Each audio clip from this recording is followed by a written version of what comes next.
ಈ ಸಲ ಅಶ್ವಥ್ ನಾರಾಯಣ್ ಓಕೆ. ನಾವು ಟ್ಯಾಕ್ಸ್ ಕಟ್ಟಿಲ್ಲ ಅಂದ್ರೆ ಬಡ್ಡಿ ಜಾಸ್ತಿ ಮಾಡೋದು ಗೊತ್ತಿದೆ ಗೌರ್ಮೆಂಟ್ಗೆ. ಏನೋ ಎಲೆಕ್ಷನ್ ಬರ್ತೀರಾ, ಆ ಟೈಮಲ್ಲಿ ಫಿನಿಶ್ ಮಾಡಿ ಕೊಡ್ತೀರಾ ಅಷ್ಟೇ. ರಾಜಕೀಯಕ್ಕೋಸ್ಕರ ಬರ್ತಾರೆ ಮಾತ್ರ, ಬೇರೆ ಬೇರೆ ಯಾವುದಕ್ಕೂ ಬರಲ್ಲ. ಬರ್ಲಿ ಚಪ್ಲಿ ಹಾರ ರೆಡಿ ಇದೆ. ಬೆಂಗಳೂರು ಮಹಾನಗರದ ಅಭಿವೃದ್ಧಿಗೆ ಪೂರಕವಾಗಬೇಕಾಗಿದ್ದಂತಹ ಈ ರಸ್ತೆಯ ವೈಟ್ ಟ್ಯಾಪಿಂಗ್ ಏನಿದೆ ಅದು ಯಾವ ರೀತಿ ಜನರಿಗೆ ಮಾರಕವಾಗಿ ಪರಿಣಮಿಸಿದೆ, ಆ ಒಂದು ಕಾಮಗಾರಿಯ ವಿಳಂಬದಿಂದ ಜನಗಳು ಯಾವ ರೀತಿಯ ತೊಂದರೆಯನ್ನು ಬೆಂಗಳೂರಿಗರು ಅನುಭವಿಸ್ತಾ ಇದ್ದಾರೆ ಅನ್ನೋ ವಿಚಾರಕ್ಕೆ ಸಂಬಂಧಪಟ್ಟ ಹಾಗೆ ಸಾಕಷ್ಟು ಉದಾಹರಣೆಗಳು ಬೆಂಗಳೂರಿನ ತುಂಬ ಸಿಗ್ತಾ ಹೋಗ್ತವೆ. ನಾವು ಇದೀಗ ಬೆಂಗಳೂರಿನ ಅತ್ಯಂತ ಪ್ರಮುಖವಾಗಿರ್ತಕ್ಕಂತಹ ರಸ್ತೆ ಪ್ಯಾಲೇಸ್ ಗುಟ್ಟಳ್ಳಿ ವಿನಾಯಕ ಸರ್ಕಲ್ನಲ್ಲಿದ್ದೇವೆ. ವೈಯಾಲಿ ಕಾವಲು ಇಲ್ಲಿಂದ ಆರಂಭವಾಗುವಂತಹ ಒಂದು ರಸ್ತೆ 2.5 ವರ್ಷ ಕಳೆದರೂ ಕೂಡ ಇನ್ನೂ ಕೂಡ ಆ ವೈಟ್ ಟ್ಯಾಪಿಂಗ್ ಕೆಲಸ ಮುಕ್ತಾಯ ಆಗಿಲ್ಲ. ಅದನ್ನು ಯಾವ ರೀತಿಯಲ್ಲಿ ಅವ್ಯವಸ್ಥೆ ಆಗಿದೆ ಅನ್ನೋದನ್ನು ನಾವು ಅಲ್ಲಿ ಅದೇ ಸ್ಥಳಕ್ಕೆ ಹೋಗಿ ಇದೇ ವಿನಾಯಕ ಸರ್ಕಲಲ್ಲಿ ಹೋಗಿ ನೋಡ್ಕೊಂಡು ಬರೋಣ. ಯಾವ ರೀತಿ ಆಗಿದೆ ಅನ್ನುವಂಥದ್ದನ್ನು ಇಲ್ಲಿಂದ ದೃಶ್ಯಗಳಲ್ಲಿ ನಾವು ನೋಡೋಣ ಬನ್ನಿ. ಮೊಯ್ನ್ ಅಂತ ನಾನು ಇಲ್ಲಿ ವಾಸವಾಗಿರೋದು. ಇದು ಕಮ್ಮಿ ಅಂದ್ರೂ 2 ವರ್ಷದಿಂದ ಕೆಲಸ ಕಾರ್ಯ ಸ್ಟಾರ್ಟ್ ಮಾಡಿರೋದು. ಇಲ್ಲಿ ಕಸ ಹಿಡ್ದು ಎಲ್ಲ ಹಿಡ್ದು ಯಾರು ದೊಡ್ಡವ್ರು ಬರಲ್ಲ ಇಲ್ಲಿ ನೋಡೋಕ್ಕೆ ಕೇಳೋಕ್ಕೆ ಯಾರು ಏನು ಮಾಡ್ತಾ ಇದಾರಂತ. 1.5 ವರ್ಷ 2 ವರ್ಷ ಆಗ್ತಾ ಇದೆ ಅಂಗಡಿಗಳು ಖಾಲಿಯಾಗಿ. ನಾವು ಟ್ಯಾಕ್ಸ್ ಕಟ್ಟಿಲ್ಲ ಅಂದರೆ ಬಡ್ಡಿ ಜಾಸ್ತಿ ಮಾಡೋದು ಗೊತ್ತಿದೆ ಗೌರ್ಮೆಂಟ್ಗೆ. ಒಂದಿನ ಕಟ್ಟಿಲ್ಲ ಅಂದರೆ ಒಂದಿನದ್ದು ಬಡ್ಡಿ ತೊಗೊಳ್ತೀರಾ. ಈಗ ನಮ್ಮ ಅಂಗಡಿಗಳು ಕ್ಲೋಸ್ ಆಗಿದೆಯಲ್ಲ, ಅದಕ್ಕೆ ಪರಿಹಾರ ಯಾರಿಗೆ ಕೊಡ್ತೀರಾ, ಹೆಂಗ್ರಿ ಕೊಡ್ತೀರಾ? ಬೇರೆ ಮಾತು ಕೇಳೋಕ್ಕೋಸ್ಕರ ಬರ್ತೀರಾ ಅಷ್ಟೇ, ಬೇರೆ ಏನಿಲ್ಲ. ಈಗ ಆಗೋಗಿದೆ ಟೈಮು, ಆಲ್ಮೋಸ್ಟು ಇದಕ್ಕೆ ಬರ್ತೀರಾ, ಏನೋ ಎಲೆಕ್ಷನ್ ಬರ್ತೀರಾ, ಆ ಟೈಮಲ್ಲಿ ಫಿನಿಶ್ ಮಾಡಿ ಕೊಡ್ತೀರಾ ಅಷ್ಟೇ, ಬೇರೆ ಯಾವುದಕ್ಕೂ ಇಲ್ಲ. 2 ವರ್ಷದಿಂದ ಇಲ್ಲಿ ನಮ್ಗೆ ಎಷ್ಟು ಕಷ್ಟ ಆಗಿದೆ. ನಾವು ಹೆಂಗೆ ನಮ್ಮ ಮನೆ ಹೆಂಗೆ ನಡೀತಾ ಇದ್ದೀವಿ ನೋಡಿ. ಎಲ್ಲ ಇದ್ರೂ ಏನೂ ಇಲ್ಲ, ಹಂಗಾಗಿದೆ ಪರಿಸ್ಥಿತಿ. ಎಲ್ಲರಿಗೆ 1 ವರ್ಷ ಬಂದಿತ್ತು ಕರೋನಾ, ನಮ್ಗೆ 2 ವರ್ಷ 3 ವರ್ಷ ಬಂದುಬಿಟ್ಟಿದೆ. ಇಲ್ಲಿ ಅಲ್ಲಾಡಕ್ಕೆ ಒಂದು ಮನುಷ್ಯ ಬರಲ್ಲ. ವ್ಯಾಪಾರ ಮಾಡೋಣ ಅಂದರೆ, ಯಾರಿಗಾದ್ರೂ ಅಂಗಡಿ ಕೊಡೋಣ ಅಂದ್ರೆ ಪಾಪ ಅಂಗಡಿಯವ್ರು ಹೆಂಗೆ ವ್ಯಾಪಾರ ಮಾಡಬೇಕು? ₹1 ಒಂದು ಕಡೆ ಮಾಡಿ ಒಂದು ಕಡೆ ಮಾಡಬೇಕಾಗಿತ್ತು. ಆ ಥರ ಪರಿಹಾರ ಕೊಡಬೇಕಾಗಿತ್ತು. ಎಲ್ಲ ಒಂದೇ ಸತಿ ಕ್ಲೋಸ್ ಮಾಡಿಬಿಟ್ರೆ ನಾವೆಲ್ಲ ಹೋಗ್ಬೇಕಾಗಿದೆ? ನಾವೆಲ್ಲ ಇಲ್ಲಿ ಟ್ಯಾಕ್ಸ್ ಕಟ್ತಾ ಇದ್ದೀವಲ್ಲ, ಸುಮ್ಗೆ ಕೇಳ್ತಾ ಇದ್ದೀವ ನಿಮಗೆ? ನಮಗೆಲ್ಲ ಮಾಡೋ ಕೆಲಸ ಮಾಡೋದು ನೋಡಿದ್ರೆ ಒಂದೊಂದು ಕೆಲಸಕ್ಕೆ ಒಬ್ಬ ಬರ್ತಾನೆ, ಅವ್ನು ಯಾರ್ದೋ ಏನಾದರೂ ಲಾಸ್ ಆದರೆ ಅವರು ರಾಜಕೀಯಕ್ಕೋಸ್ಕರ ಬರ್ತಾರೆ ಮಾತ್ರ, ಬೇರೆ ಬೇರೆ ಯಾವುದಕ್ಕೂ ಬರಲ್ಲ. ಈಗ ರಾಜಕೀಯ ಅಂತ ಯಾವುದು ನಡೀತಾ ಇಲ್ಲ. ಕಸ ಬಿದ್ದು ಕಮ್ಮಿ ಅಂದ್ರೂ ಬೇಡ ಅಂದ್ರೂ 6 ತಿಂಗಳಿಂದ ಇಲ್ಲೇ ಕಸ ಬೀಳ್ತಾ ಇದೆ. ಇದು ಕ್ಲೀನ್ ಮಾಡೋರು ಯಾರೂ ಬರ್ತಾ ಇಲ್ಲ. ಬರ್ತಾರೆ ಆ ಕಡೆ ನೋಡ್ಕೊಳ್ಳಿ ಬೇಕಾದರೆ, ಆ ಕಡೆ ಎಲ್ಲ ಕ್ಲೀನ್ ಇದೆ, ಈ ಕಡೆ ಏನು ಕ್ಲೀನ್ ಇಲ್ಲ. ಈ ಪಾರ್ಟಲ್ಲಿ ಬೇಕಂತಾನೆ ಇಷ್ಟು ಮಾಡಿಲ್ಲ. ಇಲ್ಲಿಂದ ಅಲ್ಲಿ ತನಕ ನೋಡಿ, ಅದೂ ಫಿನಿಶ್ ಆಗಿಬಿಟ್ಟಿದೆ. ಸ್ಟಾರ್ಟ್ ಮಾಡಿರೋದೇ ಇಲ್ಲಿಂದ ಕೆಲಸ, ಇಲ್ಲಿಂದ ಸ್ಟಾರ್ಟ್ ಮಾಡಿ ಇಲ್ಲಿಗೆ ಫಿನಿಶ್ ಮಾಡ್ತಾ ಇಲ್ಲ. ಇಲ್ಲಿ ಮೇನ್ ಆಗಿರೋದು ನಮಗೆ ನೀರು ಪರಿಹಾರ ಕೊಡಬೇಕು.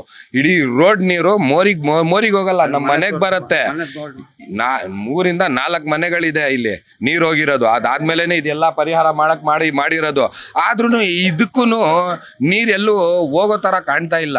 ಏನೋ ಮೋರಿಗೆ ಪೈಪ್ ಆಗಿದ್ದೀವಿ, ಸ್ಯಾನಿಟ್ರಿ ಮಾಡಿದ್ದೀವಿ. ಈಗ ಏನು ಮಾಡ್ತಾ ಇದ್ದಾರೆ BBMP ಅವರು, ವಾಟರ್ ಸಪ್ಲೈ ಅವರು ಎಲ್ಲರೂ ಈಗ ಬರ್ತಾ ಇದ್ದಾರೆ. ಅಲ್ಲಿ ಹೋಗಿ ಏನಾದರೂ ಮಾಡಿದ್ರೆ ಅವ್ನು ಬಿಂದಾಸ್ ಹೇಳ್ತಾನೆ ಇಂಜಿನಿಯರು, ನೀವು ಲಂಚ ಕೊಟ್ಟಿಲ್ಲ ಅಂದರೆ ಕೆಲಸ ನಡೆಯೋದೇ ಇಲ್ಲ ಅಂತ ಹೇಳ್ತಾರೆ. ಅಲ್ಲಿ BBMPಯಲ್ಲಿ ಯಾರು ಕೇಳೋರಿಲ್ಲ, BWS ಸ್ಪೆಸಿಫಿಕ್ ಕೇಳೋರಿಲ್ಲ. ಈ ಥರ ಮಾತಾಡ್ತಾರಲ್ಲ, ಇವ್ರಿಗೆ ಟಾರ್ಗೆಟ್ ಮಾಡಿಬಿಟ್ಟು ಇವ್ನು ಸರಿ ಇಲ್ಲ ಅಂತ ನಮಗೆ ಟಾರ್ಗೆಟ್ ಮಾಡಿ ನಮ್ಗೆ ಬೇಕಾಗಿಲ್ಲದೆಲ್ಲ ಕಷ್ಟ ಕೊಡ್ತಾರೆ. ಈ ಕಡೆ ಬಂದು ಕಷ್ಟ ಕೊಡೋಕ್ಕೋಸ್ಕರ ಬರ್ತಾರೆ. ಈಗ ನಮ್ಮ ಪೈಪ್ ಹೋಗಿದೆ, ಆ ಪೈಪ್ಗೆ ಪರಿಹಾರನೂ ಕೊಡ್ತಾ ಇಲ್ಲ. ನೀರು ಬರೋ ಕೆಲಸ ಇಲ್ಲ. ಒಂದು ಕಾರ್ಪೊರೇಷನಲ್ಲಿ ನೀರಿತ್ತು, ಆ ನೀರು ಬ್ಲಾಕ್ ಮಾಡಿದ್ದಾರೆ. ಈಗ ನಮಗೆ ನಾರ್ಮಲ್ ಅವ್ರಿಗೆ ಯಾರ ಮನೇಲಿ ನೀರಿಲ್ಲ, ಅವ್ರಿಗೆ ನೀರು ಬೇಡವಾ ಗಲ್ಲಿಯಲ್ಲಿ, ಆ ಗಲ್ಲಿ ನೀರು ಬ್ಲಾಕ್ ಮಾಡಿದ್ದಾರೆ. ಈ ತರ ಮಾಡ್ತಾ ಇದ್ರೆ ಬಹಳ ಕಷ್ಟ ಆಗುತ್ತೆ. ಈಗ ಈ ರಸ್ತೆ ಇದರಿಂದ ನಿಮ್ ಪೈಪು ಡ್ಯಾಮೇಜ್ ಆಗಿರುವಂತದಾ? ರಸ್ತೆ ಶುರು ಮಾಡಾದ್ಮೇಲೆ ಏನೇನ್ ಡ್ಯಾಮೇಜ್ ಮಾಡಿದ್ದಾರೆ, ಡ್ಯಾಮೇಜೇ ಇದೆ. ಆದ್ರೆ ಅದಕ್ಕೆ ವಾಪಸ್ ಅಲ್ಲೇ ಅದ್ ಕೆಲಸ ಮಾಡಿಲ್ಲ. ಆ ಡ್ಯಾಮೇಜ್ ಮಾಡ್ಬಿಟ್ಟು ಬೇಕಾಗಿರೋರಿಗೆಲ್ಲ ಯಾರು ಬೇಕೋ ಅವ್ರಿಗೆಲ್ಲ ಫೆಸಿಲಿಟಿ ಮಾಡಿದ್ದಾರೆ. ಆದ್ರೆ ಬೇಕಾಗಿರೋರಿಗೆಲ್ಲ ಏನು ಮಾಡಿಲ್ಲ. ಮೇನ್ ರೋಡ್ ಅಲ್ಲೇ ಈ ತರ ಕಷ್ಟ ಕೊಡ್ತಾ ಇದ್ರೆ ನಾವೆಲ್ಲ ಎಲ್ಲೋಗ್ಬೇಕು? ನೀವೇ ನೋಡ್ಬೋದು ನೋಡಿ, ಆ ಅಂಗಡಿಗಳು ನೋಡಿ, ಟೂಲೆಟ್ ಬೋರ್ಡ್ಗಳು ನೋಡಿ ಹೆಂಗ್ ಬಿದ್ದಿದೆ ಅಂತ. ಇಲ್ಲೇ ಅಂತಲ್ಲ, ಇಡೀ ರೋಡೇ ಬ್ಲಾಕ್ ಆಗಿದೆ. ಅದು ನಾವು ಏನು ಮಾಡೋಕ್ಕಾಗಲ್ಲ. ಅಂದರೆ ನೀವು ರಾಜಕೀಯಕ್ಕೆ ಏನಕ್ಕೆ ಬರ್ತೀರಾ? ನೀವು ದೊಡ್ಡವ್ರಂತ ಏನು ಮಾತಾಡ್ತೀರಾ? ಇಲ್ಲಿ ಯಾರು ಕಷ್ಟ ಆಗತ್ತೆ? ಒಬ್ಬರು ಊಟ ಮಾಡಿದಾರಾ ಇಲ್ವಾ ನೋಡಿದ್ದೀರಾ ನೀವು? ಏನು ನೋಡಿಲ್ಲ. ಅಯ್ಯೋ ಏನೋ ಒಂದು ಅಡ್ಜಸ್ಟ್ ಮಾಡ್ಕೊಂಡು ಹೋಗ್ಲಿ 1 ವರ್ಷ 8 ತಿಂಗಳಾಗಿದೆ ಸರ್. ಈಗ ನಾವು ಯಾವಾಗ ಕ್ಲಿಯರ್ ಆಗತ್ತೆ? ಏನು ಕ್ಲಿಯರ್ ಆಗತ್ತೆ? ಈಗಾಗತ್ತೆ, ಆವಾಗ ಆಗತ್ತೆ, ಇದು ಅದು. ಒಂದಿನ ಬಿಟ್ರೆ ಒಂದು ಜಾಸ್ತಿನೇ ಆಗ್ತಾ ಇದೆ, ಒಂದಿನ ಬಿಟ್ರೆ ಒಂದು ಜಾಸ್ತಿ ಆಗ್ತಾ ಇದೆ. ಆ ಹಳ್ಳ ತೆಗಿಬೇಕು, ಈ ಹಳ್ಳ, ಇಂಟರ್ನೆಟ್ ವೈರ್ ಸರಿ ಆಗಿದ್ರೆ ಕರೆಂಟ್ ವೈರ್ ಹೊಟ್ಟೋಗ್ಬಿಡತ್ತೆ, ಕರೆಂಟ್ ವೈರ್ ಹೊಟ್ಟೋಗ್ಬಿಟ್ರೆ ಸ್ಯಾನಿಟರಿ ಲೈನ್ ಹೊಟ್ಟೋಗ್ಬಿಟ್ರೆ, ಸ್ಯಾನಿಟರಿ ಲೈನ್ ಹೊಟ್ಟೋಗ್ಬಿಟ್ರೆ ನೀರಿನ ಲೈನು, ವಾಟರ್ ಸಪ್ಲೈ ನೀರು ಎಲ್ಲ ಡ್ಯಾಮೇಜ್ ಮಾಡೋದು ಕೆಲಸ ಮಾಡ್ತದ. ಅದು ಕೆಲಸ ಮುಗಿಸ್ಕೊಂಡು ಬರ್ತಾ ಇದೀವಿ ಅಂತಾನೆ ಹೇಳ್ತಾ ಇದ್ದಾರೆ.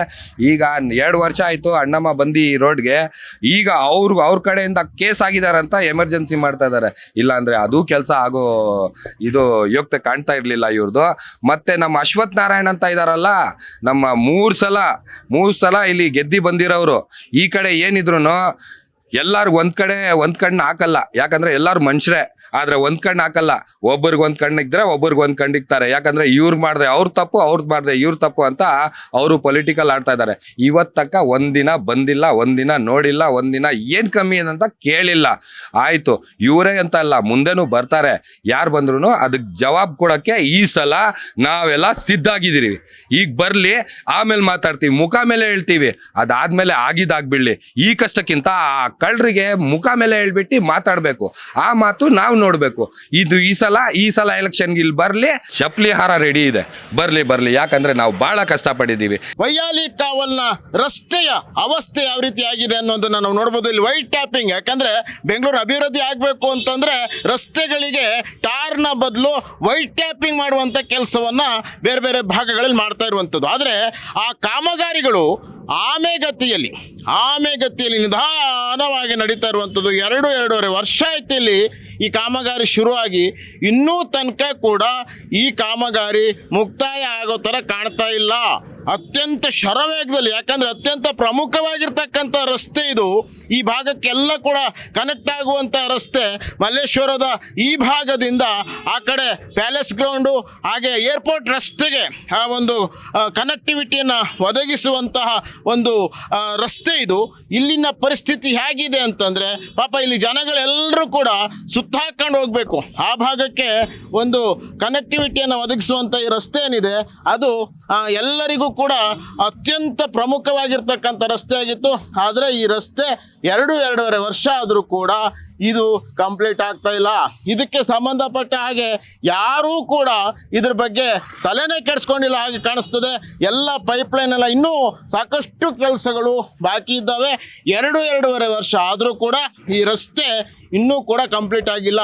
ಈ ಭಾಗದಲ್ಲಿ ಜನಗಳಿಗೆ ಓಡಾಟಕ್ಕೆ ತೊಂದರೆ ಒಂದಾದರೆ, ಇನ್ನೊಂದು ಈ ಭಾಗದ ಎಲ್ಲ ವ್ಯಾಪಾರಸ್ಥರುಗಳೇನಿದ್ದಾರೆ ಅವರೆಲ್ಲರೂ ಕೂಡ ತೊಂದರೆಯನ್ನು ತುಂಬ ಅನುಭವಿಸ್ತಾ ಇದ್ದಾರೆ. ನೋಡಿ, ಇಲ್ಲಿ ಎಲ್ಲ ಕೂಡ ಈ ಭಾಗದಲ್ಲಿ ಯಾವ್ಯಾವ ಅಂಗಡಿಗಳಿದ್ದಾವೆ, ಎಲ್ಲ ಅಂಗಡಿಗಳು ಯಾರು ಕೂಡ ಏನು ಕೆಲಸ ಮಾಡೋದಕ್ಕಾಗ್ತಿಲ್ಲ. ವಾರದಲ್ಲಿ 1 ದಿವಸ 2 ದಿವಸ 2 ಜನ ಸಿಬ್ಬಂದಿಗಳು ಬಂದು ಇಲ್ಲಿ ಕೆಲಸ ಮಾಡ್ತಾರೆ ಬಿಟ್ಟರೆ ಯಾರೂ ಕೂಡ ಇಲ್ಲಿ ಶರವೇಗದಲ್ಲಿ ಈ ಕೆಲಸವನ್ನು ಮಾಡ್ತಾ ಇಲ್ಲ. ಅಧಿಕಾರಿಗಳು ಹೇಳ್ತಾರೆ, ಶಾಸಕರು ಹೇಳ್ತಾರೆ, ಯಾವ ಮಂತ್ರಿ ಮಹೋದಯರು ಎಲ್ಲರೂ ಕೂಡ ಹೇಳ್ತಾರೆ, ನಾವು ಬೇಗ ಇದನ್ನು ಮುಗಿಸ್ಬಿಡ್ತೀವಿ, ಯಾರು ಜನರಿಗೆ ತೊಂದರೆ ಆಗದಿದ್ದ ಹಾಗೆ ಕಾಮಗಾರಿಗಳನ್ನು ಮುಗಿಸ್ತೇವೆ ಅಂತೇಳಿ. ಈ ಕಾಮಗಾರಿದು ಇನ್ನೊಂದು ವಿಶೇಷತೆ ಏನು ಅಂತಂದರೆ, ಇಲ್ಲಿ ಎಲ್ಲೂ ನೋಡಿದ್ರೂ ಕೂಡ ಯಾವುದೇ ಒಂದು ಬೋರ್ಡ್ ಹಾಕಿಲ್ಲ. ಕಾಮಗಾರಿಗಳು ನಡಿಬೇಕಾದ್ರೆ ಈ ಒಂದು ಬೋರ್ಡ್ ಹಾಕಬೇಕು ಅಂತ ಒಂದು ನಿಯಮ ಇದೆ. ಯಾರು ಈ ಕಾಮಗಾರಿ ನಡೆಸ್ತಾ ಇದ್ದಾರೆ, ಕಾಂಟ್ರಾಕ್ಟರ್ ಯಾರು, ಟೆಂಡರ್ ಎಷ್ಟಕ್ಕಾಗಿದೆ, ಎಷ್ಟು ವೆಚ್ಚದಲ್ಲಿ ಮಾಡ್ತಾ ಇದ್ದೀವಿ, ಅದೆಲ್ಲ ಕೂಡ ತೋರಿಸ್ಬೇಕಾಗ್ತದೆ. ಆದರೆ ಇಲ್ಲೆಲ್ಲ ನೋಡ್ರಿ, ಇಲ್ಲೆಲ್ಲ ಸುತ್ತಮುತ್ತಲು ಎಲ್ಲ ನೋಡಿದ್ರು ಕೂಡ ನಮಗೆ ಕಾಣಿಸ್ತಾ ಇಲ್ಲ. ಯಾವುದೇ ಬೋರ್ಡು ಕೂಡ ಇಲ್ಲಿ ಕಾಣಿಸ್ತಾ ಇಲ್ಲ. ಜನ ಪಾಪ ತೊಂದರೆ ಯಾವ ರೀತಿ ಆಗಿದೆ ಅಂತಂದರೆ, ಯಾರು ಇಲ್ಲಿ ವ್ಯಾಪಾರ ಏನೂ ಮಾಡೋದಕ್ಕಾಗೋದಿಲ್ಲ. ಜನ ಓಡಾಟಕ್ಕೆ ಸಾಧ್ಯ ಆಗದಿರುವಂಥ ಪರಿಸ್ಥಿತಿ. 2.5 ವರ್ಷದಿಂದ ಜನ ವ್ಯಾಪಕವಾದಂತಹ ತೊಂದರೆಯನ್ನು ಇಲ್ಲಿ ಅನುಭವಿಸ್ತಾ ಇದ್ದಾರೆ. ನೋಡಿ, ಇದು ವೈಯಾಲಿ ಕಾವಲ್. ಇಲ್ಲೇ ಮುಂದೋದ್ರೆ ವೈಯಾಲಿ ಕಾವಲ್ ಪೊಲೀಸ್ ಸ್ಟೇಷನ್ ಕೂಡ ನಮಗೆ ಸಿಗುವಂಥದ್ದು. ಈ ಅಕ್ಕಪಕ್ಕದ ಒಂದಿಷ್ಟು ರಸ್ತೆಗಳೇನಿದ್ದಾವೆ, ಕ್ರಾಸ್ ರೋಡ್ಗಳಿದ್ದಾವೆ, ಅಲ್ಲಿಂದನೂ ಕೂಡ ಜನ ಬೇರೆ ಬೇರೆ ಭಾಗಕ್ಕೆ ಹೋಗಿ ಆ ಕಡೆಯಿಂದ ಸುತ್ತಾಕೊಂಡು ಅಲ್ಲಿ ಹೋಗಬೇಕಾದಂಥ ಪರಿಸ್ಥಿತಿ ಇದೆ. ಇಲ್ಲಿ ಅಲ್ಲಿಯೂ ತನಕ ಕೆಲಸವನ್ನು ಮುಗಿಸಿದ್ದಾರೆ. ಇದೊಂದಿಷ್ಟು ತುಂಡು ಕೆಲಸವನ್ನು ವರ್ಷಗಟ್ಟಲೆ ಕಳೆದ್ರೂ ಕೂಡ ಇನ್ನೂ ಕಂಪ್ಲೀಟ್ ಆಗ್ತಾ ಇಲ್ಲ. ಇನ್ನೂ ಸಾಕಷ್ಟು ಕೆಲಸ ಇಲ್ಲಿ ಆಗಬೇಕಾಗಿರ್ತಕ್ಕಂಥದ್ದಿದೆ. ಇನ್ನೂ ಪೈಪ್ಲೈನ್ ಅಳವಡಿಸ್ತಾ ಇದ್ದಾರೆ, ಇನ್ನೂ ಆ ವೈರ್ಗಳನ್ನು ಎಳಿತಾ ಇದ್ದಾರೆ. ಇನ್ನೂ ಕೂಡ ಅದು ವಾರದಲ್ಲಿ 1 ದಿವಸ 2 ದಿವಸ ಮಾತ್ರ ಇಲ್ಲಿ ಕೆಲಸ ಆಗುವಂಥದ್ದು, ಉಳಿದ ದಿವಸ ಯಾವುದೇ ರೀತಿಯ ಕೆಲಸ ಆಗೋದಿಲ್ಲ. ರಾಜ್ಮಹಲ್ ಗುಟ್ಟಹಳ್ಳಿ ವಾರ್ಡ್ ನಂಬರ್ 57 ನೋಡಿ ಇಲ್ಲಿ ಪರಿಸ್ಥಿತಿ ಯಾವ ರೀತಿ ಇದೆ. ಎಲ್ಲ ಇದು ಓಪನ್ ಆಗಿರುವಂಥದ್ದು. ಇದೆಲ್ಲವೂ ಕೂಡ ಜನ ಯಾವ ರೀತಿ ತೊಂದರೆಯನ್ನು ಅನುಭವಿಸ್ತಾ ಇದ್ದಾರೆ ಅಂತಂದರೆ ನೋಡಿ, ಇದು ಯಾವುದೇ ಸುರಕ್ಷತೆ ಕೂಡ ಇಲ್ಲಿ ಇಲ್ಲ. ಯಾರಾದರೂ ಬಂದು ಬಿದ್ದು ಏನಾದರೂ ಆದರೆ ಮಕ್ಕಳು ಪ್ರಾಣಿಗಳು ಯಾರಾದರೂ ಬಂದು ಬಿದ್ದರೆ ಇಲ್ಲಿ ಪರಿಸ್ಥಿತಿ, ಅದಕ್ಕೆ ಯಾವುದೇ ರೀತಿಯ ಸುರಕ್ಷತೆ ಕೂಡ ಇಲ್ಲ. ಯಾರು ಕಾಂಟ್ರಾಕ್ಟರ್ ಅನ್ನೋದು ಗೊತ್ತಿಲ್ಲ, ಟೆಂಡರ್ ಎಷ್ಟಕ್ಕಾಗಿದೆ ಅನ್ನೋದು ಬೋರ್ಡ್ ಇಲ್ಲ. ಎಲ್ಲವೂ ಕೂಡ ಅವ್ಯವಸ್ಥೆಯ ಆಗರ ಆಗಿದೆ. ಬೆಂಗಳೂರಿನ ಅತ್ಯಂತ ಪ್ರಮುಖವಾಗಿರುವಂತಹ ಇದು ಭುವನೇಶ್ವರಿ ನಗರ ನೋಡಿ, ಇಲ್ಲಿ ಕಾಣಿಸ್ತಾ ಇದೆ, ಬೋರ್ಡ್ ಇದೆ, ಭಾಳ ಸ್ಪಷ್ಟವಾಗಿದೆ. ಇನ್ನು ಬೃಹತ್ ಬೆಂಗಳೂರು ಮಹಾನಗರ ಪಾಲಿಕೆ GBA ಆದಮೇಲೆ ಬೋರ್ಡ್ ಹಾಕಿಲ್ಲ. ಇಲ್ಲಿ ಭುವನೇಶ್ವರಿ ನಗರ 2ನೇ ಮುಖ್ಯ ರಸ್ತೆ, ವೈಯಾಲಿ ಕಾವಲು, ಹಳೆ ವಾರ್ಡ್. ಇದು ಆ ವಾರ್ಡ್ ನಂಬರ್ 64 ರಾಜ್ಮಹಲ್ ಅಂತೇಳಿ ಇಲ್ಲಿ ಬೋರ್ಡ್ ಇದೆ. ಇದು ಈಗ GB ಆದರೂ ಕೂಡ ನೋಡಿ ಜನ ಯಾವ ರೀತಿ ಸರ್ಕಸ್ ಮಾಡ್ಕೊಂಡು ಪಾಪ ಈ ಭಾಗಕ್ಕೆ ಬರುವಂಥವ್ರು ಮನೆಗಳೆಲ್ಲ ಸಾಕಷ್ಟು ಮನೆಗಳೆಲ್ಲ ಇದ್ದಾವೆ, ಅವರೆಲ್ಲ ಎಷ್ಟು ಒದ್ದಾಡ್ಕೊಂಡು ಅಲ್ಲಿ ಓಡಾಡುವಂಥದ್ದು. ಪ್ರತಿ ದಿವಸ ಕೂಡ ಯಾವ ರೀತಿ ಪರಿಸ್ಥಿತಿ ಆಗಿದೆ ಅಂದರೆ ಸರ್ಕಸ್ ಮಾಡ್ಕೊಂಡು ಓಡಾಡಬೇಕು ಜನ ಎಲ್ಲ. ಇದು ಕಂಪ್ಲೀಟ್ ಆಗೋದೇ ಇಲ್ಲ. ಎಷ್ಟು ದಿವಸದಿಂದ ಜನ ಕಾಯ್ತಾನೆ ಇದ್ದಾರೆ. ಕ್ಯಾಮ್ರಾ ಪರ್ಸನ್ ಶಿವಪ್ಪ ಜೊತೆ ಪ್ರವೀಣ್ ರಾವ್, ಸಂಪೂರ್ಣ ನ್ಯೂಸ್, ಬೆಂಗಳೂರು. ಸಂಪೂರ್ಣ ನ್ಯೂಸ್, ಇದು ನೊಂದವರ ಧ್ವನಿ.